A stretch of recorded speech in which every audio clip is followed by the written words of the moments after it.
Hello আসসালামু আলাইকুম viewers, welcome back to my channel.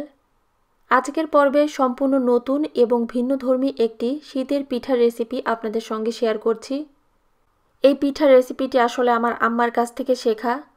জানি না এই পিঠাটা আপনারা এর আগে কখনো খেয়েছেন কিনা, তার কারণ এই পিঠার রেসিপিটা আপনাদের সঙ্গে শেয়ার করার আগে আমি ইউটিউবে এটাকে সার্চ দিয়েছিলাম, বাট আমি কোথাও পাইনি।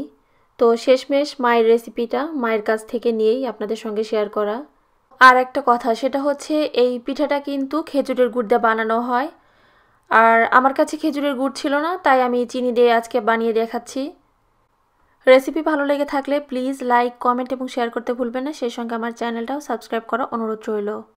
পিঠার জন্য প্রথমেই চালের গুঁড়ো দিয়ে আমাকে একটা ডো তৈরি করে নিতে হবে। তো সেই জন্য চুলাটা অন করে এখানে একটা প্যান নিয়ে নিয়েছি এবং 1 কাপের মতো পানি দিয়ে দিয়েছি। দিয়ে দিলাম স্বাদ মতো লবণ। লবণটা আমি পানিটার সঙ্গে একটু মিশিয়ে নিলাম। তারপর এখন চুলার আঁচটা মিডিয়ামে রেখে পানিটাকে খুব ভালোভাবে গরম করে নিব। যখন পানিতে খুব ভালোভাবে একটা বলক চলে আসবে, তখন আমি এতে দিয়ে দিচ্ছি 1 কাপের মতো চালের গুঁড়ো। আর এটা আমার বাজার থেকে কেনা শুকনো চালের গুঁড়ো। চালের গুঁড়োটা দেওয়ার সঙ্গে সঙ্গে কিন্তু চুলার আঁচটা লোতে রাখতে হবে। এরপর আমি চালের গুঁড়োটা খুব ভালোভাবে নেড়ে মিশিয়ে দিচ্ছি। একটা ঢাকনা দিয়ে ঢেকে লো আঁচে এখন এটাকে আমি কিছুক্ষণ রেখে দিব। 5 মিনিট পর আমি ঢাকনাটা খুলে এটাকে আরও একবার খুব ভালোভাবে একটু মিশিয়ে নিচ্ছি।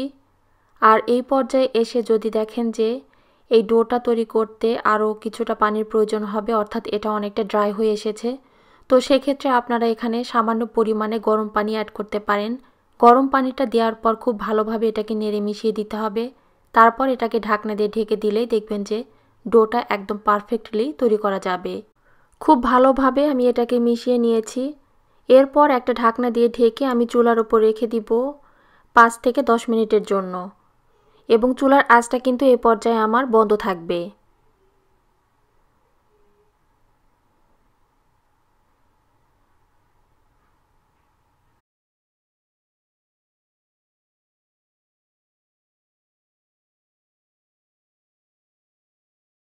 তো এরই ফাঁকে আমি পিঠার জন্য দুধটা তৈরি করে নিব। সেজন্য চুলাটা অন করে এখানে একটা প্যান নিয়ে নিয়েছি এবং আমি দিয়ে দিলাম 2 কাপের মতো দুধ। আর এখানে আমি ফুল ফ্যাট যুক্ত যে দুধটা কিনতে পাওয়া যায় সেটা নিয়েছি। দিয়ে দিচ্ছি 3 টুকরো এলাচ, এবং চিনির পরিমাণ হচ্ছে এখানে 1/2 কাপ প্লাস 1/3 কাপ।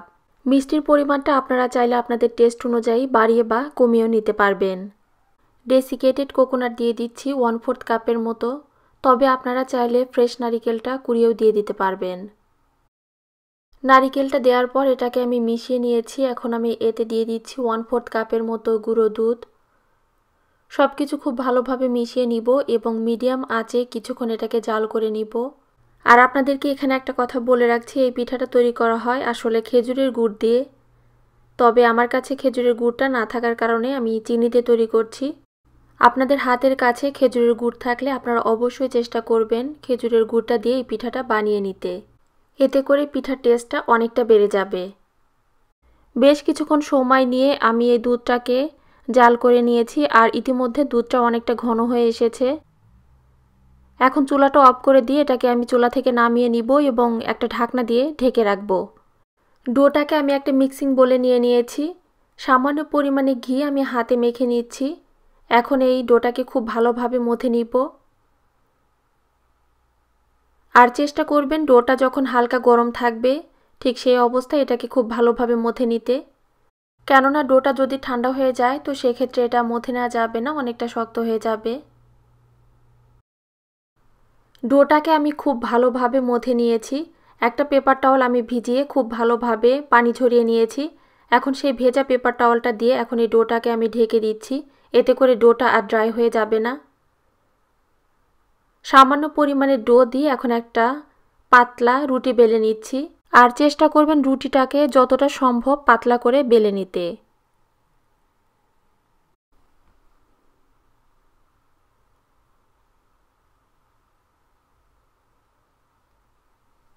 রুটিটাকে আমি যতটা সম্ভব পাতলা করে বেলে নিয়েছি, আপনাদেরকে একটু দেখাচ্ছি। এখন এই রুটিটাকে আমি একটা প্লেটে তুলে নিব। বাকি সবগুলো রুটি আমি একই রকমভাবে পাতলা করে বেলে নিব। সবগুলো রুটি বেলে নেওয়ার পর একটা ঢাকনা দিয়ে ঢেকে দিতে হবে। এতে করে ভাজার আগ পর্যন্ত রুটিগুলো আর ড্রাই হয়ে যাবে না।